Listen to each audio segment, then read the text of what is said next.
Vous écoutez Le Parlementaire, podcast sur la politique québécoise, canadienne, américaine et sur l'actualité. Avec Cédric Fortin-Tremblay, Olivier Morin et Jérémy Nadeau. Alors bonsoir tout le monde et bienvenue au 7e épisode du Parlementaire. Mon nom est Olivier Morin, j'espère que vous allez bien. Pour ma part, ça va très bien. Je vais vous souhaiter une joyeuse Pâques en retard puisqu'on est le lundi de Pâques au moment où on enregistre cet épisode-là. Donc, je vais prendre le temps de vous le souhaiter. Avant de continuer, je voulais juste vous inviter à nous rejoindre sur les réseaux sociaux qui sont dans la description, donc Twitter, Facebook et Instagram, mais également de nous rejoindre dans notre groupe de discussion politique, le Parlement, pour venir jaser avec nous politique de divers sujets. Donc, on accepte tout le monde, en autant que ça se fasse dans le respect et que vous nous mettiez des articles là, qui sont quand même crédibles pour qu'on n'ait pas de désinformation sur le groupe. C'est juste une question de respect. Donc, je vais tout de suite accueillir ce soir seulement qu'un de mes collègues, puisque l'autre n'était pas disponible pour tourner cet épisode-là. Alors, je vais accueillir Jay ce soir pour cet épisode-là qu'on va tourner à deux. Donc, salut Jay, comment ça va? Hey, bonsoir, Oli. Je serai donc le loup solitaire de cette soirée, en absence de Cédric aujourd'hui. Donc, Ced on ne nous a pas quittés, il n'a pas été enlevé par des extraterrestres, ne vous inquiétez pas, il est seulement présentement... C'est pas les puces de Bill Gates, là, c'est autre chose. Parce qu'il est présentement occupé, il vient de déménager récemment dans un nouvel appart, donc ça va être moins compliqué pour lui maintenant de record là, quand il va revenir, puisqu'il n'aura pas besoin d'aller tout le temps chez ses parents, parce que Ced devait descendre à Alma chez ses parents à toutes les fois, parce qu'il restait avec sa blonde à Saint-Nazaire. Ouais, c'est un petit peu complexe. Je vous évite le truc, mais en gros, c'est que son Internet ne fonctionnait pas chez sa blonde, donc il fallait qu'il record chez ses parents. Bon, ça c'est dit. Donc, ce soir, on va parler on va pas parler du Québec ce soir, on va aller faire un tour chez nos voisins. La politique canadienne. Un de nos voisins, si on peut dire ça comme ça. Donc, on va aller parler de nos amis, les Albertains et Albertaines. On les salue d'ailleurs, le Canada anglais. On va parler de ça parce qu'on s'est dit que présentement, bon, il n'y a pas seulement que le Québec qui est dans une situation économique précaire. On sait que l'Alberta est dans la même situation. Ça va pas très bien pour la province depuis déjà un certain moment. Et surtout économiquement, on connaît, vous pouvez un petit peu vous renseigner là-dessus si jamais vous voulez un petit peu vous renseigner avant l'épisode pour comprendre un peu la situation. Mais on va quand même prendre le temps de vous l'expliquer. Donc, Jay, si tu veux te lancer, nous expliquer un peu la situation là-bas en Alberta, qu'est-ce qui se passe et en fait, là, pourquoi est-ce que c'est la catastrophe un peu là-bas? Là, oui, ça va me faire plaisir. En fait, il faut mettre en contexte avant tout. Il faut savoir qu'il y a la pandémie. Je pense que à tous ceux qui nous écoutent, je ne vous apprends rien de nouveau. Effectivement, Oli, comme tu dis, le Québec a été salement impacté par la pandémie, sauf que, contrairement à ce qu'on peut penser, on est une des économies les plus résilientes parce qu'on est diversifié. On a plusieurs secteurs d'activité économique au Québec qui sont très prolifériques, ce qui fait en sorte que dans les crises, on est une des places au Canada qui t'offre le plus. Or, ce n'est pas nécessairement le cas en Alberta. Alors, vous saurez que l'Alberta est un État d'abord pétrolier. Hein, je vous apprends rien en vous disant ça. Donc, l'Alberta, la plupart de son économie tourne autour du pétrole. Je pense qu'en termes de PIB de l'Alberta, c'est quelque chose comme 30% du PIB. C'est 29, je pense que si j'avais les chiffres du chose de rade, c'est 29%, je pense, à peu près du PIB. C'est beaucoup. C'est extrêmement beaucoup parce 30%, je te dis les chiffres, c'est 30% du PIB total quand ça va bien. OK, ça, c'est quand ça va bien. C'est-à-dire, quand ça va pas bien, imaginez-vous comment que ça peut être bas.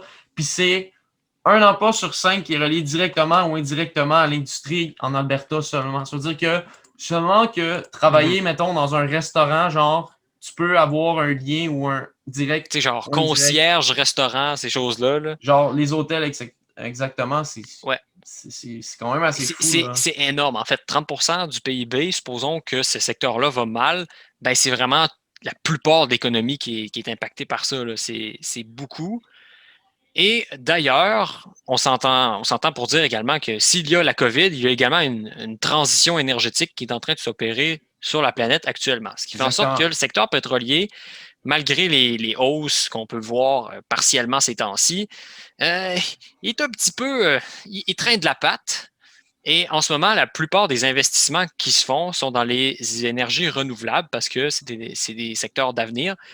Puis, malgré l'influence des compagnies pétrolières sur la politique, les groupuscules d'intérêt privé, ben, ils n'ont pas beaucoup d'investissement en ce moment. Donc, par exemple, Alberta, quand ils veulent faire un nouveau projet, on pensera à Keystone LX ou à Tech Frontier, eh bien, ce qui se passe, c'est soit il n'y a pas l'adhésion populaire pour ce projet-là, ou il n'y a juste pas les fonds pour. C'est pas viable économiquement. c'est juste. Le monde, ils font non, moi, je n'investis pas mon argent là-dedans. Ça serait taré, là, ça serait une perte totale. Mais Tech Frontier, c'était ça, en fait. Tech Frontier, c'était pas viable économiquement. Puis aussi, Tech Frontier, quand le projet était en étude, on était en pleine crise avant la crise de la COVID parce que, bon, le Canada a été 2020, c'était une année de crise. Il y a eu la crise ferroviaire avant ça, justement, qui était engendrée par les Westwood pour d'ailleurs une protestation d'un autre pipeline qui était c'est Coast Gaisling, je pense, c'est Coast Gaisling, je pense, en tout cas, on prononce comme ça. Ouais. Donc, ça aussi, c'était un problème. Donc, tu sais, ça en plein milieu d'une protestation. Donc, il y a ça qui a joué en jeu, mais oui, c'était pas viable économiquement non plus. Puis aussi, Jay, j'avais ajouté que il disait que les répercussions environnementales de ça, du projet allait être énorme puis que ça allait coûter comme beaucoup trop cher après ça à comme nettoyer tout le terrain. Donc, ça, c'est le problème avec les projets pétroliers, c'est que oui, ça rapporte de l'argent sur le coup, mais par la suite, le désastre économique et environnemental est tel que ça te coûte plus cher que ce que ça te rapporte. Ça, c'est quand même très drôle. C'est quand même assez drôle, c'est ironique parce que j'ai ma TV ouverte parce qu'il y a une game à soir, puis genre en ce moment, c'est une pub d'Arnois, genre qui est genre une compagnie de pétrole à TV, puis on parle de l'Alberta. Fallait juste que je le dise, parce que je trouve vraiment ça ironique.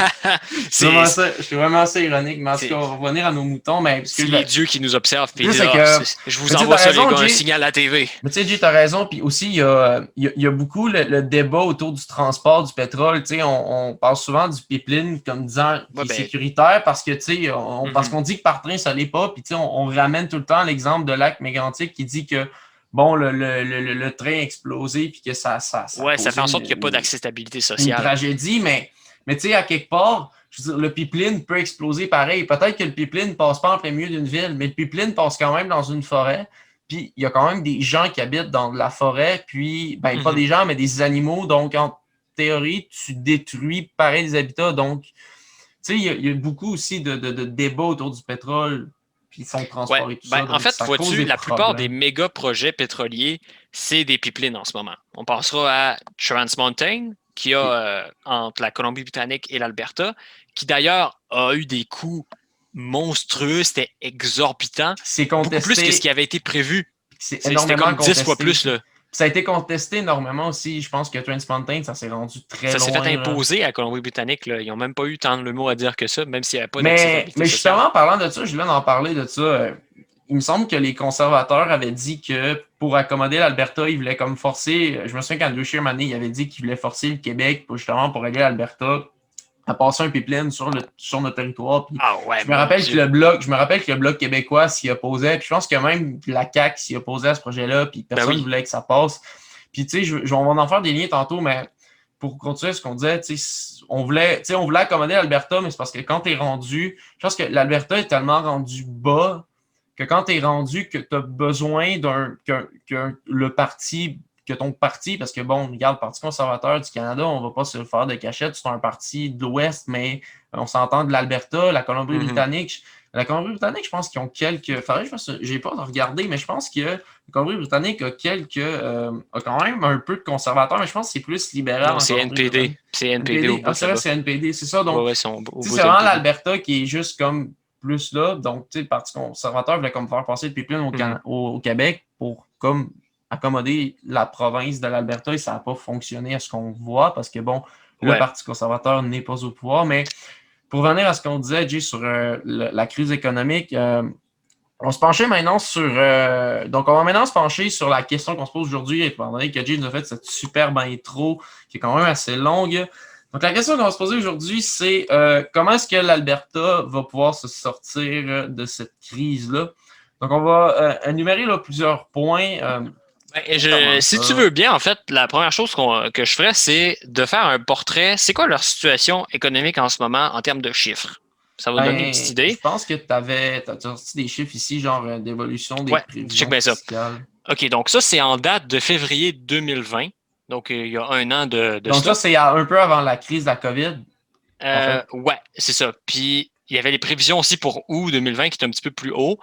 J'ai regardé récemment, puis je peux vous confirmer que c'est à peu près dans ces eaux-là que c'est. Donc, en août 2020, ils avaient un déficit de 24,2 milliards de dollars, ce qui est énorme, ainsi qu'une dette accumulée de à peu près 100 milliards de dollars. Okay? Sauf que leur problème, c'est que par année, ils font uniquement 38,4 milliards de dollars. Okay? Donc, normalement, quand on a des dépenses plus faibles que nos revenus, c'est pas grave qu'on ait une dette trop haute parce que la dette, elle reste stable et elle ne s'accumule pas. Sauf que là, le problème avec l'Alberta, c'est qu'ils ont des infrastructures à payer, ils ont des grosses jobs à payer, ils ont le filet social, je présume, aussi à payer. Ils ont une crise, puis ils ont une crise pétrolière qui crise pétrolière, où est-ce qu'ils ne peuvent pas importer? Qui dure exporter le pétrole. Qui dure quand même depuis, je vais vous sortir un peu de chiffres, là, la crise pétrolière, en fait, en Alberta a commencé en 2014 environ. En 2014 et 2016, c'est 40 000 mises à pied de la part d'industrie pétrolière en Alberta seulement. Donc, c'est quand même assez énorme. C'est comme si, dans le fond, ici, que les compagnies forestières mettaient 40 000 personnes à la rue. Ça s'est pratiquement déjà vu. Je veux dire, la crise économique de 2009, c'était exactement ça, presque. Je ne sais pas si c'était 40 000, là, mais c'était quand même assez gros. Donc, tu sais, puis il y a des villes qui se sont vidées complètement. Edmonton et Calgary, la grosse partie de leur building au centre-ville sont vides parce que c'était des compagnies pétrolières qui sont là. Genre, toutes les grosses compagnies de pétrole partent de là parce que vraiment... c'est plus viable. Genre, c'est plus viable. Puis, tu sais, c'est plate parce que... c'est plate parce que, malheureusement, ce qui se passe, puis avant qu'on continue là-dessus, c'est que l'Alberta est un peu... Tu sais, l'Alberta, je veux pas commencer à faire de l'Alberta bashing. Là. Je veux dire, je suis pas là pour ça. On peut bien un petit peu, avec le Québec bashing qui se trame là-bas. Ouais, mais ce que je veux dire, c'est que on peut, mais ce que je veux dire, c'est que pour moi, l'Alberta n'a jamais sorti de sa mentalité, je m'excuse du mot, mais sa mentalité d'arriéré, genre de rester dans une économie qui tourne autour des énergies fossiles. Puis j'ai l'impression que maintenant, ils sont rendus comme au pied du mur. Puis ils essayent de s'en sortir avec plein de solutions qu'on va vous présenter dans pas long, mais je pense qu'honnêtement, ça cause un problème. Puis je pense qu'ils sont un peu rendus. Ce que je me rends compte, c'est que j'ai l'impression que l'Alberta se rend compte qu'ils ont créé eux-mêmes leur malheur. Genre, ils se sont probablement rendus compte que finalement, le problème, c'est peut-être pas les autres. Mais c'est plus compliqué que ça. Ils l'ont créé eux-mêmes, mais ils veulent pas se regarder dans le miroir, je te dirais. Ça va pas bien, mais au lieu de s'introspecter, ils vont remettre la faute sur les autres. Ils vont dire c'est de la faute au Canada. C'est de la faute au Québec. C'est de la faute à la péréquation. Là, c'est de là qu'on arrive à la première option genre qui a été mise en branle. Ben ça, en fait, ça existait déjà avant la pandémie. Sachez que vous allez trouver. Il y en a peut-être qui vont trouver ça drôle, mais en gros, la première solution que je voulais vous parler, puis elle est quand même assez intéressante, puis je la trouve bonne, puis je la trouve un peu drôle, là, je m'excuse, mais il y a un mouvement pour la souveraineté de l'Alberta. On connaît bien ça au Québec, l'indépendance. L'Alberta veut le faire, puis je vais vous mettre un peu en contexte là, de ce que du milieu reportage de RAD, que vous pouvez aller voir sur YouTube, là, c'est genre une chaîne secondaire de Radio-Canada. En fond, c'est que c'est un mouvement souverainiste qui s'appelle Free Alberta, puis je pense qu'ils ont le même slogan que Donald Trump, mais genre, tu remplaces Make Alberta great again, genre. Puis genre, en gros, eux, ils veulent partir parce qu'ils accusent Justin Trudeau de nuire, genre, à l'économie pétrolière. Mais ce qu'il faut noter, c'est que quand l'industrie pétrolière a commencé à aller mal en 2014, c'était qui était au pouvoir à ce moment-là? C'était notre cher ami Stephen Harper. Qui était pour qui? Pour les conservateurs. C'est justement. Donc, là, l'Alberta qui est fâché blâme Justin Trudeau pour les problèmes de pétrole, mais qui était déjà engendré avant même que Trudeau débarque au pouvoir en 2015. Ouais. Mais là, faut rajouter un point, OK? Ouais, il y a la chute du prix. J'avoue que le pétrole a quand même chuté de... Non, mais t'as peu, là.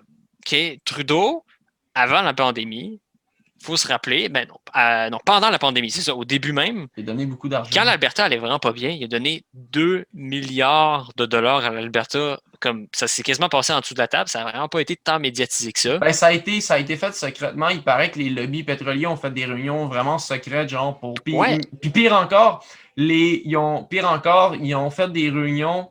Les lobbies pétroliers ont fait des réunions pour demander, genre, de contourner des lois environnementaux, genre, pour pouvoir continuer à exploiter, puis à exploiter, puis genre, à importer du pétrole.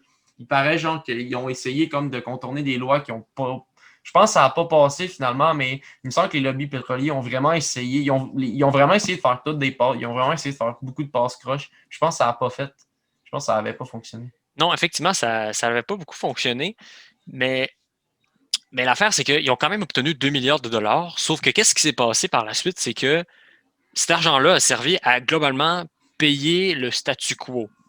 En gros, l'industrie était vouée à sa perte, puis les gars, il n'y avait plus de job. Ouais. Avec ce 2 milliards-là, il a servi à payer les salaires des gars pour qu'ils travaillent globalement dans le vide. Je ne sais pas si vous avez vu ça, mais c'était rendu qu'ils donnaient le pétrole parce que c'était trop cher de l'entreposer. Fait qu'ils vendaient le pétrole à prix négatif. Ouais. Genre, le pétrole, il valait moins quelque chose saine à un moment donné. Puis, la raison, c'était parce que c'était trop cher à entreposer parce qu'il y avait trop de barils de pétrole. Il n'y avait plus de place pour le mettre.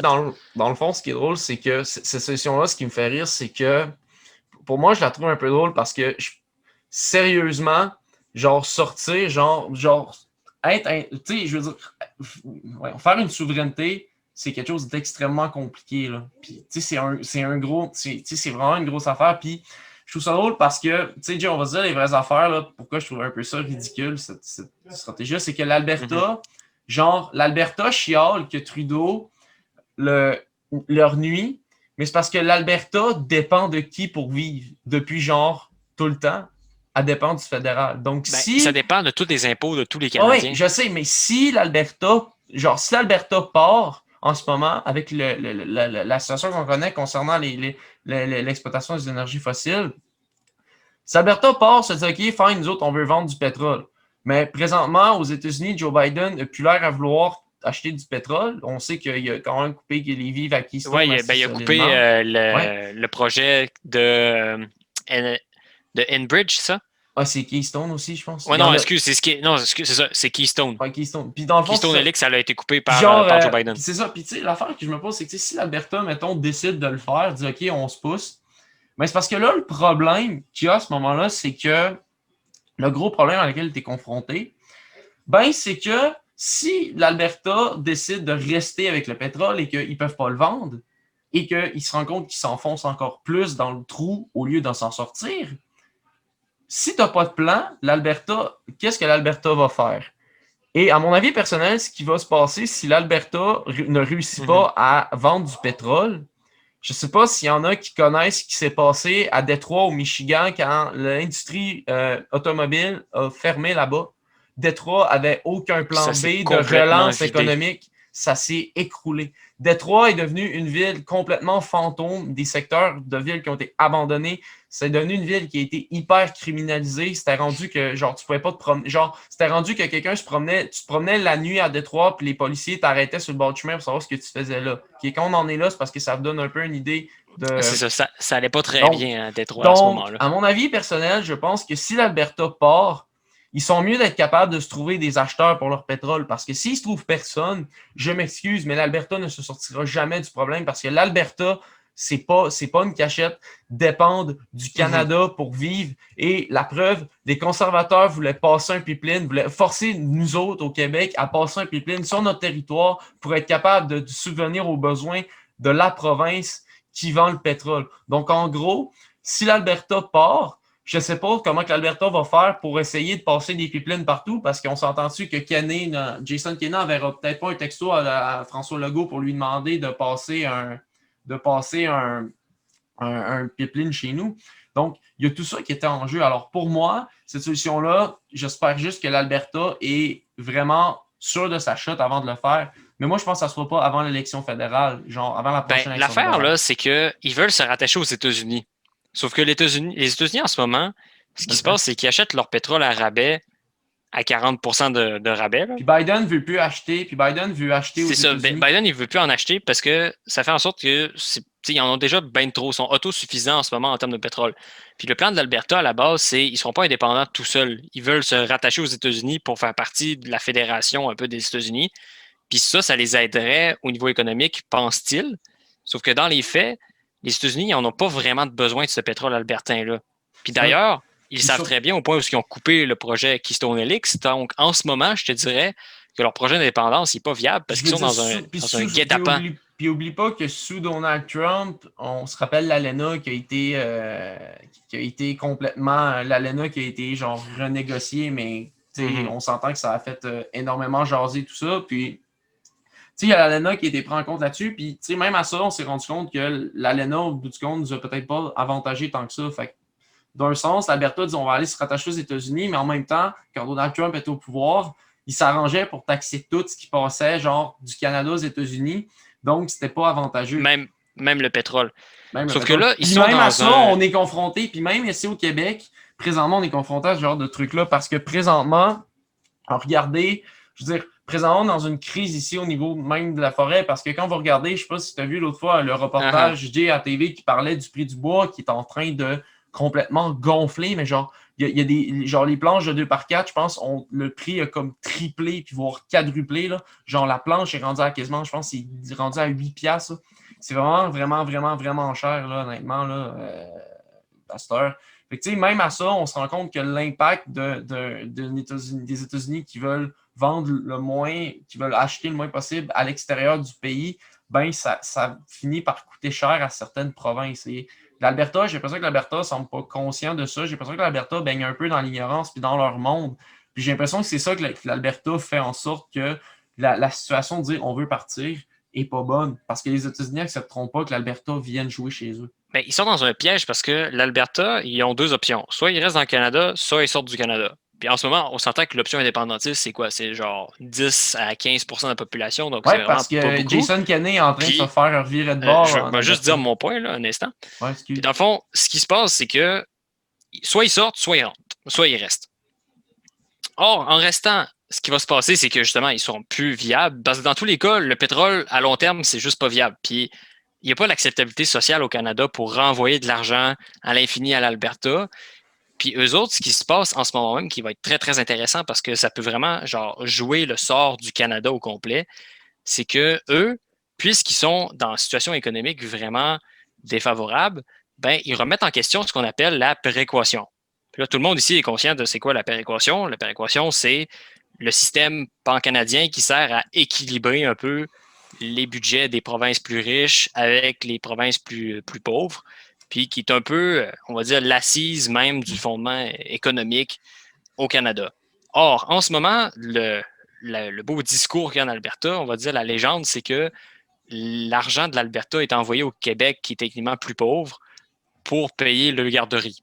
Sauf que c'est vraiment pas ça qui se passe dans les cas. Là. On ne fera pas un cours de péréquation aujourd'hui, mais dans les faits, ce qui se passe, c'est qu'il y a beaucoup d'argent qui est transigé aussi du Québec vers l'Alberta, puis avec tous les milliards qui sont investis par le gouvernement du Canada, ce qui se passe, c'est que finalement, c'est les autres provinces qui financent un peu l'Alberta. Mais eux autres, ils ont l'illusion que c'est eux autres parce qu'ils sont le gros cash puis la valeur du dollar canadien en général. Là. Ils pensent que justement, ils alimentent tout le reste du Canada. Fait que, moi, ma prédiction, c'est qu'à partir du moment où il va y avoir un vote qui va être fait sur le retrait de la péréquation, ou du moins le rééquilibrage, ben ça va faire une crise constitutionnelle au Canada. Puis à partir de ce moment-là, on va encore avoir une genre de crise de Charlottetown, là, mais comme 2.0. Accord de Charlottetown. C'est ça, accord Charlottetown, où que tout le monde va vouloir, genre, dans son coin, essayer de ravoir ses petites affaires. Parce que ouvrir la Constitution, là, genre, toutes les provinces peuvent le faire, mais il faut que toutes les provinces soient d'accord pour modifier les trucs. Fait qu'à partir du moment où est-ce que genre, il va y avoir une province ou deux qui va dire non, la péréquation, on ne change pas ça, ben l'Alberta vont vivre un peu la même chose que le Québec avec l'accord de Charlottetown, tu sais. Puis ils vont faire ben là, le Canada, encore une fois, ils ne veulent pas nous écouter, ta. Puis là, ils vont vouloir faire l'indépendance. Sauf que si l'Alberta fait l'indépendance, qu'est-ce qui se passe, mon cher Oli? Le Québec va vouloir le faire aussi. Le Québec va vouloir le faire aussi. Genre, on n'a plus d'intérêt. Le Québec va faire ouh, le Québec va faire ouh, l'Alberta, allô? Parce qu'on on va juste penser à l'Ontario. On va se dire, ben là, l'Ontario, c'est pas eux autres qui nous financent le dollar canadien. Puis, tu sais, le Québec, là, il y a un gros mythe qui dit que c'est à cause de la péréquation qu'on a autant d'argent puis qu'on est capable de se financer. Mais ça, c'est de la grosse bullshit, là. Genre, on finance la moitié de ce qui nous revient. D'ailleurs, Jay, je voulais te sortir de quoi. J'ai eu un message de Greenpeace aujourd'hui parce que je suis abonné à leur compte. Je suis abonné à leur infolette. Et le gouvernement d'Alberta aurait. En fait, il avait demandé, je pense, au gouvernement fédéral d'avoir de l'argent pour le pétrole et ils ont réitéré leur demande le mois dernier. Genre, en fait, ce qu'ils voulaient, c'est que les pétrolières se fassent financer avec de l'argent public et ça l'a comme finalement pas passé. Le gouvernement d'Alberta a dû réitérer sa demande parce que finalement, ils se sont rendus compte que c'était peut-être pas la meilleure idée du siècle de prendre l'argent des fonds publics, donc l'argent de vos taxes et de vos impôts, mesdames et messieurs, que nous payons si chèrement, pour investir chez nos chums qui polluent depuis tant d'années. Donc, l'Alberta, avant de nous parler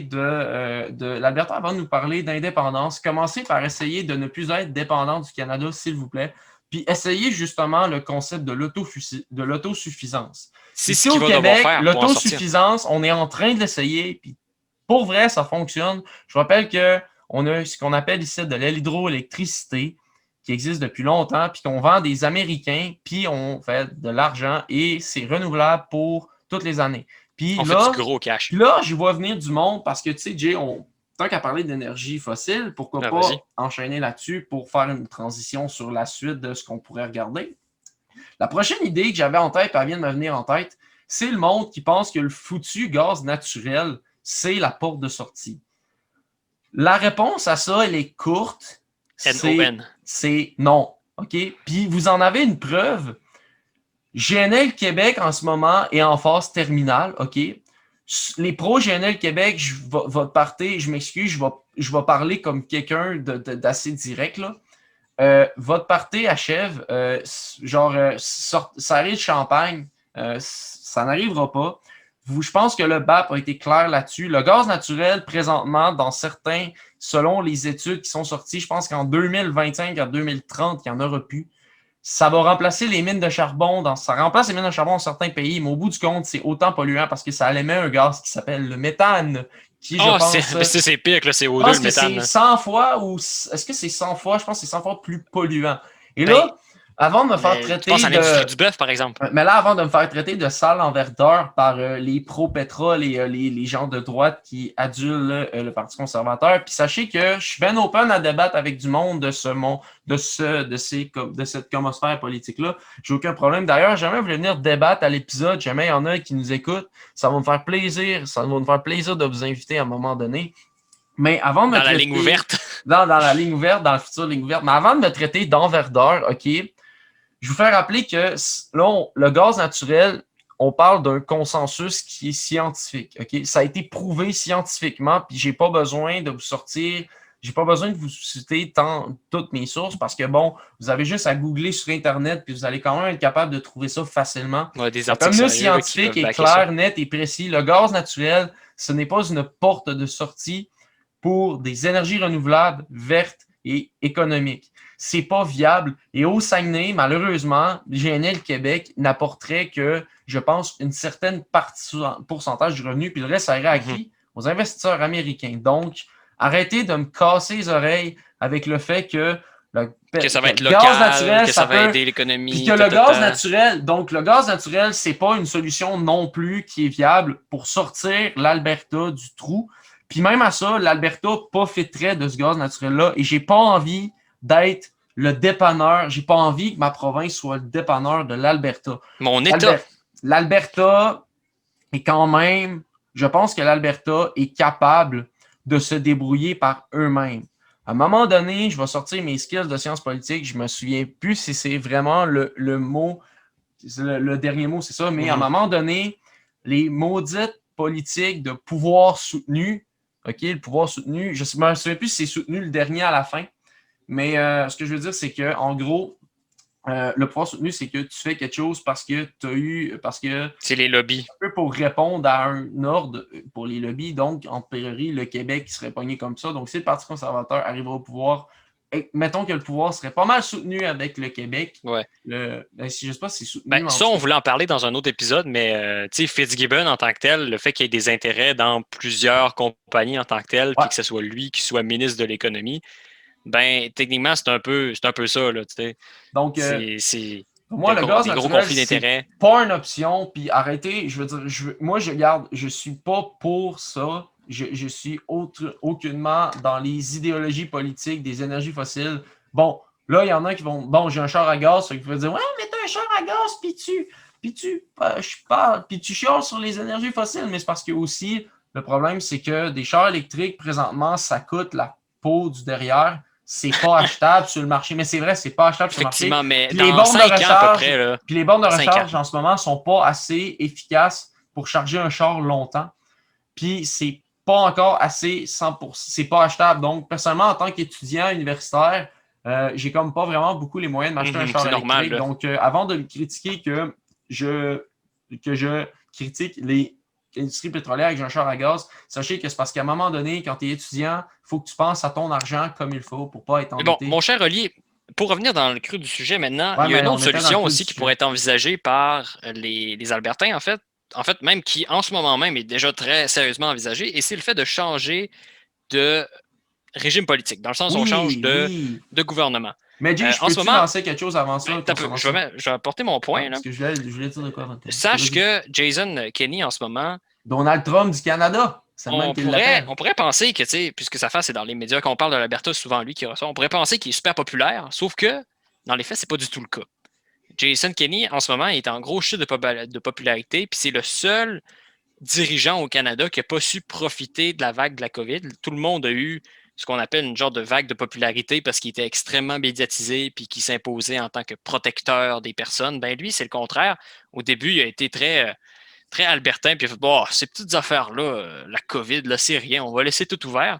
Puis dans les faits, ça y est rentré dedans en sacristie très récemment. Il a même été, je sais pas si tu as vu ça, il a parlé, il a été genre à un moment donné, il a fait une vidéo pour dire que la COVID, c'était juste un prétexte genre pour avec les mondialistes puis se faire la mondialisation. Il y avait vraiment le discours genre des complotistes là, à un moment donné. C'est ça. La vidéo, c'était vraiment compromettant. Puis genre, j'étais là, puis il y a vraiment, à un moment donné, je me check, je suis là, il y a vraiment quelqu'un au Canada qui est au pouvoir qui dit ça, là. Je pensais que ça se pouvait pas ici du monde de même au pouvoir. C'est différent, c'est une mentalité différente, c'est un milieu différent, puis c'est vraiment genre à l'autre bout de la planète par rapport à ici. Mon Dieu, que les pro-albertains m'aimeront pas. Ils pensent à élire un nouveau gouvernement, en fait, qui serait le NPD. Elle le réélit. Parce que le NPD était au pouvoir avant les conservateurs de je vais aller te sortir un peu pendant que tu continues. Je vais aller te sortir justement les résultats d'élections albertaines des dernières années. Et on va faire un comparatif à ce qui pourrait s'en venir versus ce qui s'est passé et ce qui pourrait s'en venir. Donc, juste pour un peu continuer là-dessus. Donc, Jay, tu peux continuer à en Alberta, en fait, recherche. En 2023, c'est les prochaines élections. Puis en ce moment, les intentions de vote pour Kenney, c'est à peu près 32%. Puis avant, c'était beaucoup plus que ça. C'était à peu près 50% de population. Je vais te sortir ça aussi. Puis là, le NPD sont à peu près à 35% d'intention de vote. Donc, ils ont déjà dépassé Kenney. Même, je pense que c'est un petit peu plus 35%. Là, Oli va nous sortir les je te sors ça tout de suite. Je vais regarder... Je ne sais pas si je peux te trouver... La question, c'est qu'est-ce que le NPD d'Alberta peut changer quand ton économie, depuis des décennies, est axée autour du pétrole? C'est pas un gouvernement élu 4 ans qui va pouvoir te changer les assises même d'une province qui est le moteur économique du Canada. OK, je t'ai trouvé un article qui s'appelle kimserver.ca qui a l'air d'être un Kimserver News, qui est un site qui est anglophone. J'ai aucune idée c'est quoi. Mais ça a l'air que, ça parle du NPD. Je t'ai sorti pour un article que j'ai vu. Bon, le vote populaire. Le premier était 38 Canada qui a mis à jour samedi dernier. L'article date de quelle date, premièrement? L'article date du 13 janvier. Là, c'est pas un article qui date de l'année dernière. C'est pas un article qui date de genre du mois de mars. Ça va date du début de l'année. Le premier était Canada 38 qui a mis à jour samedi dernier. Leur modèle projette que le NPD de l'Alberta obtiendra 44,2% des votes aux prochaines élections provinciales. Le Parti conservateur uni, deuxième place avec 39,7%. En troisième lieu, 338 Canada a regroupé le Parti de l'indépendance d'Alberta. Ça, on s'en fout parce que c'est les partis qui sont pas populaires en Alberta puis qu'on n'en a rien à cirer. Mais en gros, la projection, je te fais un comparatif. En janvier 2020, en décembre 2020, le NPD est à 39,9% d'intention de vote. Ensuite, ils sont passés à 44,2 en janvier 2021. Le Parti conservateur uni est à 42,2 en décembre 2020. Ils sont passés à 39,7. Ils ont baissé de 3 points en fond, puis les autres ont monté de 4. Le Parti albertain a baissé dans les intentions de vote et l'autre, le parti, le WIP, qui est l'autre parti, je me souviens plus c'est quoi le nom, je pense que c'est le Wide Rose Independence Party a gagné 3% des intentions de vote de son côté aussi. 2% en fait. OK. Maintenant, Oli, qu'on a exploré la possibilité d'avoir un nouveau secteur économique, eux autres, ils pensent au gaz, ce qui n'est vraiment pas une idée en ce moment. On a regardé l'indépendance puis même le changement de gouvernement. Ben là, est-ce qu'il y a vraiment une solution qui s'impose? Mais le changement de gouvernement, on n'avait pas réellement terminé concernant ça. Premièrement, il faut savoir que moi, j'ai pas terminé concernant ça. Premièrement, il faut savoir que faut être clair. Le NPD a déjà été élu en Alberta, premièrement. Ça ne serait pas la première fois que c'est arrivé. La première fois que le NPD, la dernière fois que le NPD a pris les règnes, c'est en 2015. Le NPD, à ce moment-là, en fait, le NPD a été majoritaire en Alberta pendant 4 ans. 2015 à 2019, ils ont été minoritaires. Ils ont monté de 50 sièges. Ils en avaient seulement que 54, que 4 avant ça. Ils ont passé devant le Wide Rose, le Parti conservateur et les libéraux. Donc, quand même assez impressionnant. Et là, on parle des réélire. Mais moi, j'ai une question pour toi. Est-ce que tu penses que le fait d'élire le NPD, ce ne serait pas un peu l'espèce de move qu'on a fait au Québec en 2012 pour sacrer Jean Charest dehors en élisant Pauline Marois minoritaire? Ouais, il y a des parallèles qu'on peut faire entre les deux. Mais moi, je te dirais que c'est vraiment plus le chef qu'autre chose. Je ne pense pas que le NPD ait autre chose à offrir en tant que tel, puis que magiquement, la population s'est dit « Ah, mais ça, il y a bien des bonnes idées. » Je vais aller chercher, Jay, les politiques en Alberta. Le PQ en tant que tel, qu'est-ce qui s'était passé en 2014? C'est que c'était l'opposition qui s'est montrée comme l'opposition viable, qui n'est pas le parti au pouvoir, tu sais. Puis j'ai l'impression que le NPD, actuellement, c'est ça. C'est de dire j'ai la Jason Kenney, il n'y avait pas... je vais finir. Ouais, Jason Kenney, il n'y avait pas bien fait sa gestion de crise, puis dans le fond, lui, puisqu'il n'a pas été capable de profiter de ça, le NPD a fait « Hey, ben, si vous êtes tanné de lui, votez pour nous. » Puis j'ai pas l'impression que c'est parce que la population adhère spécialement au NPD, j'ai l'impression que c'est vraiment genre un Pauline Marois 2.0. Donc, pour répondre à ta question, oui, je pense qu'il y a beaucoup de similitudes entre les deux. Mais ça l'a remonté, Jay, là, en projection du 14 mars 2021, le NPD est à 42,8. Le Parti conservateur est à 40,2, donc ça a augmenté là, au niveau des intentions de vote, je pense, un peu du Parti conservateur uni, parce qu'à un moment donné, je pense que c'était comme 10% moins qu'il y avait entre les deux, donc l'écart s'est resserré. Mais moi, Jay, j'aurais une question pour toi. Ouais. Est-ce que tu penses que l'avenir, avant qu'on continue, là, avant qu'on piste les solutions, est-ce que tu penses que en fait, bon, c'est pas un secret politinel, là, le budget s'en vient bientôt. Est-ce que tu crois que le budget va avoir d'après toi, un poids énorme sur... premièrement, on s'entend que le budget va probablement mener à une élection fédérale. Il y a des grosses chances que ça soit ça. Ouais, que ça soit refusé. Moi, la question que je veux plus te poser de ce côté-là, parce que ça, je pense que, bon, l'élection, c'est une question de temps avant que ça arrive. Là, on ne se fera pas de cachette. Mais moi, la question que je vais te poser, c'est est-ce que tu penses que le budget va avoir un poids démographique sur... en fait, pas un poids démographique, mais un poids sur la suite de ce que l'Alberta veut faire? Puis même au niveau de l'élection, parce que si le Parti conservateur n'est pas réélu, parce que Trudeau, en ce moment, ça tire un capital de sympathie. Puis je disais même que l'Alberta pourrait, attelez-vous, là, j'ai lu ça dans un groupe Facebook, là, mais genre, tu sais, ça veut pas dire que c'est ça, mais il y avait des trucs qui disaient que ça se pourrait même que le Parti libéral ramasse des sièges en Alberta. En Alberta, ouais.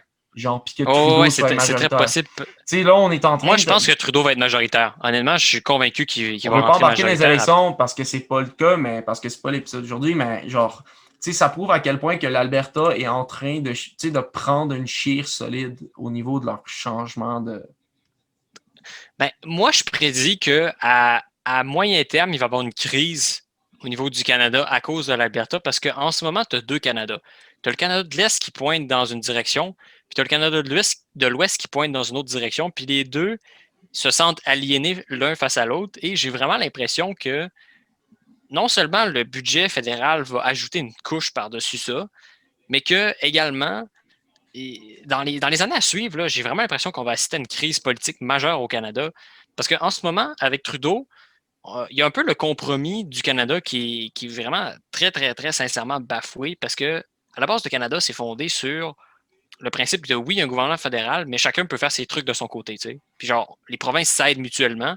Sauf que Trudeau est extrêmement centralisateur. Puis à la fois le Québec, puis à la fois l'Alberta déteste le fait que tout soit centralisé à Toronto puis Ottawa.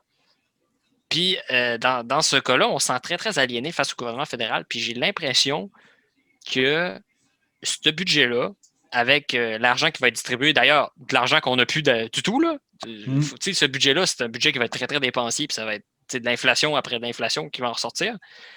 Et j'ai l'impression que juste le monde peut juste chialer par rapport à ce budget-là. Il y aura pas. Il va y avoir, oui, des cadeaux à gauche, à droite, mais tu vas toujours avoir du monde qui vont chialer. Et j'ai l'impression que ça va juste rajouter une couche par-dessus les tensions internes qu'il y a déjà actuellement au Canada. Puis j'ai vraiment hâte de voir, d'ici 10 ans, là, c'est quoi qui va se passer. Parce que je pense que cette année même, ils votent sur la péréquation. Mais en même temps, Jay, je pense. C'est clair que. Je vais finir. C'est clair que ce budget-là, qui va donner des cadeaux à gauche à droite pour avoir des zones électorales, on peut s'attendre à ce qu'il y ait beaucoup de trucs de donner au Québec d'ailleurs. Ce budget-là va rajouter une couche qui va faire en sorte que le monde va avoir vraiment, vraiment, vraiment envie de voter oui au référendum en Alberta pour la péréquation. Puis à partir de ce moment-là, une crise du Canada va s'en suivre. Mais ce que je voulais dire, c'est que mais aussi, ce qu'il ne faut pas oublier concernant ce que l'Alberta a comme problème, c'est que Justin Trudeau, le gros défaut qu'il a, puis ça, je pense que c'est visible, puis tout le monde le sait, c'est que Justin Trudeau, il veut plaire à comme tout le monde au Canada. Fait que, tu sais, je veux dire, que ce soit autant au niveau environnemental qu'au niveau pétrolier, Justin Trudeau veut plaire à tout le monde. Puis là, ce qui se passe, c'est que l'Alberta chiale que Justin Trudeau, il veut faire plaisir au monde pour le réchauffement climatique. Mais bon, nommez-moi ce que Justin Trudeau a fait pour le réchauffement climatique depuis qu'il est au pouvoir. Nous avons fait une taxe sur le carbone. Je vais vous donner un indice. Là. Prenez une paille. Pour vous donner un indice de ce que Justin Trudeau a fait là, depuis qu'il est arrivé pour les changements climatiques, vous avez juste à regarder une feuille blanche, puis c'est pas mal juste ça que j'ai à dire là-dessus.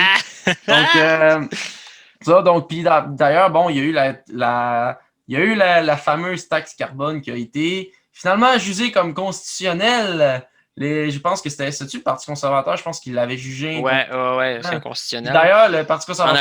En Alberta d'ailleurs. Le Parti conservateur a fait voter une motion à son congrès, attention. Oui, je sais, ça va être ridicule. Puis je sais qu'il y en a qui vont me détester parce que je ris des conservateurs puis de l'Alberta, mais regardez, moi je suis comme ça, puis c'est tout. Puis je respecte si vous êtes pour ça, pour l'Alberta et tout, c'est correct, c'est vos opinions, mais moi, c'est mon opinion, donc respectez-la, merci. Ils ont voté une motion pour ne pas reconnaître l'urgence climatique. Donc, à quel point que c'est un peu ridicule présentement. C'est un peu ridicule, je trouve, tout ça. Donc, puis la COVID, c'est justement une des conséquences du réchauffement climatique. Et en même temps, Jay, ce qu'il ne faut pas oublier, concernant l'Alberta, qu'on a oublié de dire tantôt, les Albertains sont préoccupés par la pandémie et par l'économie. Donc, 50-50, je pense. C'est à peu près ça. Les Albertaines veulent quand même qu'on gère la pandémie avant l'économie. Puis c'est un peu l'impression que j'ai un peu au Québec. Là, en ce moment, on essaie de gérer un peu l'économie en même temps que la pandémie et ça cause certains problèmes. On ne rentrera pas là-dessus parce qu'on ne va pas du Québec. Mais en tout cas, ce que je voulais dire, c'est que Justin Trudeau, le problème qu'il a, c'est que il veut faire plaisir à toutes les provinces. Il veut s'arranger pour s'attirer le plus de capital de sympathique possible. Donc, il est pogné pour investir dans quelque chose, puis finalement contredire ce qu'il a dit aux autres. Donc, c'est comme si qu'en fait, ses provinces, c'était tous ses amis, puis qu'il fallait qu'il trahisse un de ses amis. En voulant plaire à tout le monde, tu te ramasses à déplaire à tout le monde parce que tu fais pas ce que tu serais supposé. Mais en même temps, tu suis pas ta logique jusqu'au bout. Tu fais tout le temps des contradictions. Mais en même temps, Jay, qu'est-ce que c'était mieux, honnêtement? Bon, on sait, garde, le NPD, on s'entend, rentrera pas au pouvoir. Là, ça, on me fait un débat là-dessus, ils vont avoir des sièges, mais ce ne sera pas la fameuse banque orange qui d'ailleurs va fêter son Bloc titre majoritaire. au Québec. Bloc majoritaire. Bloc majoritaire. Dieu, il milite pour le bloc majoritaire. Non, mais d'ailleurs, genre. Non, mais justement, le point, c'est que toutes les parties qu'on nous offre actuellement, là, c'est de la bullshit. Genre, Trudeau, on vote pour lui parce que c'est le moins pire. Mais la job qu'il fait, là, il n'y a pas grand monde qui est satisfait de lui, là, tu sais, qui dit « Wow, je suis satisfait de Justin Trudeau », tu sais. Mais tu sais, Jay, c'est parce que c'est un peu, tu sais, en même temps, c'est un peu compliqué parce que quand on regarde ce que le Parti conservateur fait, tu sais, le Parti conservateur au Québec n'a jamais été fort, puis là, c'est drôle qu'on parle de ça parce qu'on est sur un épisode de l'Alberta, mais je trouve que c'est quand même un lien à faire parce que, je veux dire, les résultats, je veux dire, les décisions qui se prennent pour une province ont des répercussions sur l'autre, puis tu sais, je pense que chaque province a son poids sur la décision de qui va être au pouvoir. Et ce qui se passe, c'est que, tu sais, avec ce que je dis, c'est que, tu sais, chacune des provinces ont un peu leur parti d'intérêt. Tu sais, au Québec, on a le Bloc. En Alberta, tu as les conservateurs. Puis au niveau des autres provinces, genre l'Atlantique, on s'entend, c'est hyper libéral. Ah ouais. Mais tu sais, l'Atlantique, c'est beaucoup libéral. Mais je me souviens qu'à l'élection 2019, l'Atlantique. La dernière, c'était tout libéral au complet. Il n'y avait pas un conservateur. C'est ça. Donc, tu sais, il y a ça. Puis l'autre affaire, c'est que le problème, c'est que là, tu dois te retrouver à, ici, comme je dis, de plaire à tout le monde. Donc, mais c'est ça, le problème, c'est que l'offre politique, elle veut plaire à tout le monde, elle veut plaire à un océan à l'autre. Mais l'affaire, c'est que tu t'alignes tout le monde. J'avais pas fini là. Le Parti libéral, en fait, ce qui se passe, c'est qu'ils veulent être partout. Mais en même temps, le Parti libéral, ici, est en compétition avec le Bloc pour être capable d'avoir des sièges. Et le Parti libéral essaye de ne pas merder, si vous me permettez le mot, face au Québec. Donc, ils essayent de faire en sorte que les décisions qui se prennent pour l'Alberta n'aient pas d'impact pour le Québec. C'est ça que moi, je pense. C'est difficile de rejoindre les deux bouts. C'est pour ça que moi, le truc, c'est qu'une province, ça veut avoir la monnaie de sa pièce. Là. Puis le problème, c'est que avec le système actuel, tu te retrouves avec des partis qui vont, quitte à mentir, essayer de te faire un coup de bluff en te promettant corps et âme, puis finalement, tu te retrouves à être très déçu parce que c'est très mou, finalement, les politiques qui sont prises, parce qu'on essaie de plaire à tout le monde, puis en cherchant à rassembler tout le monde qui ont des intérêts différents dans un pays qui est fait artificiellement, ben, tu te retrouves finalement avec un gouvernement mou qui veut centraliser des choses, mais qu'en voulant centraliser, se rend compte que c'est pas très efficace, puis que ben, tu omets un peu la géopolitique qu'il y a dans le Canada, tu sais. Donc là, ce qu'on va faire, c'est qu'on va maintenant y aller, là, on va continuer sur ce qu'on disait pour la relance. Donc moi, je dis ce que je pense honnêtement pour la relance de l'Alberta. Moi, je pense que la meilleure façon pour qu'on revienne à ce qu'on disait, parce qu'on s'est un peu écarté et on a jasé hyper longtemps. D'ailleurs, je ne sais même pas combien de temps qu'on a record, on doit être vraiment rendu à 1 heure, mais crime, on est tellement... Mais en tout cas, c'est pas grave, là. Ah, ici, pour terminer.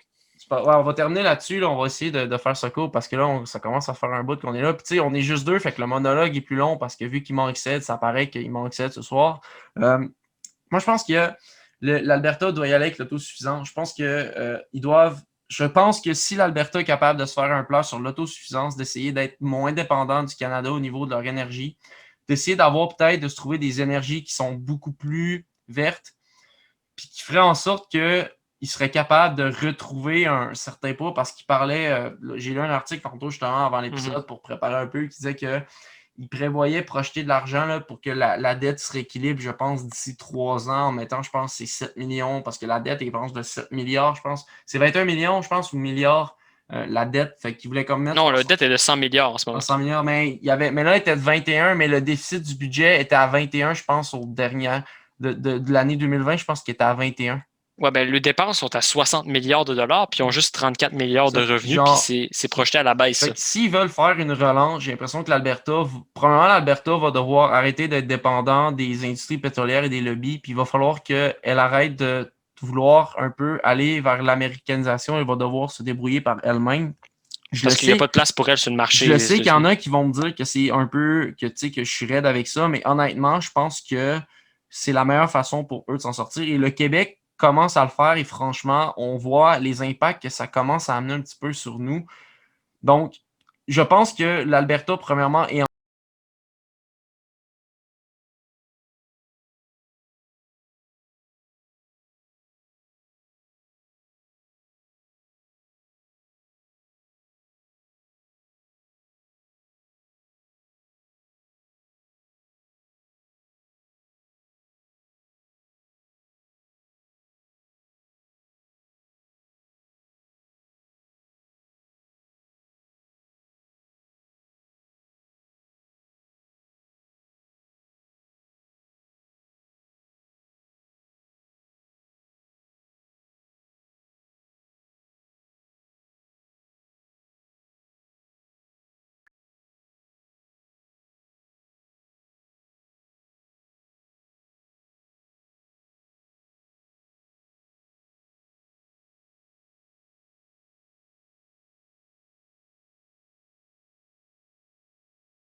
est trop grand par rapport à ce que ça rapporte en tant que tel.